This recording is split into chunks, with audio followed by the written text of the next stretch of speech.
আওয়ামী লীগের শাসনামলে সাবেক প্রধানমন্ত্রী শেখ হাসিনার সবচেয়ে আস্থাভাজন কয়েকজনের মধ্যে নাম ছিল সালমান এফ রহমানের। শেখ হাসিনা স্বৈরশাসক হয়ে ওঠার পেছনে অবদানও আছে তার। এদের মধ্যে শেখ হাসিনা দেশ থেকে পালিয়ে ভারতে চলে গেছে। অন্যদিকে সালমান এফ রহমান আছেন কারাগারে।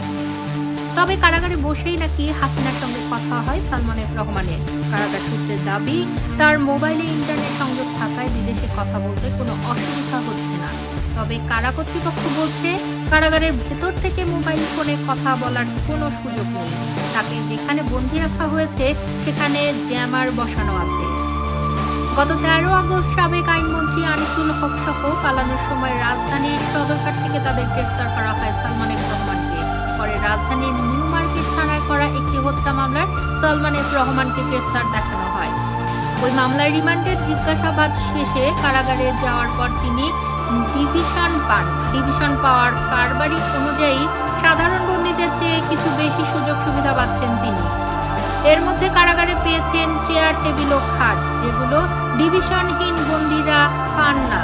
কারাগারে একটি সূত্র জানিয়েছে, কারাগারে বসে ভারতের অবস্থানরত সাবেক প্রধানমন্ত্রী শেখ হাসিনার সঙ্গে মোবাইল ফোনে যোগাযোগের সুযোগ পাচ্ছেন সালমান এফ রহমান। অসাধু কারারক্ষীদের ম্যানেজ করে মোবাইল ফোন ব্যবহারের সুযোগ পাচ্ছেন তিনি, যাতে ইন্টারনেট সংযোগ থাকার বিশ্বজুড়ে যোগাযোগের সুযোগ মিলছে তার। আর এই যোগাযোগের মাধ্যমে দেশের বিরুদ্ধে ষড়যন্ত্র করছেন তিনি।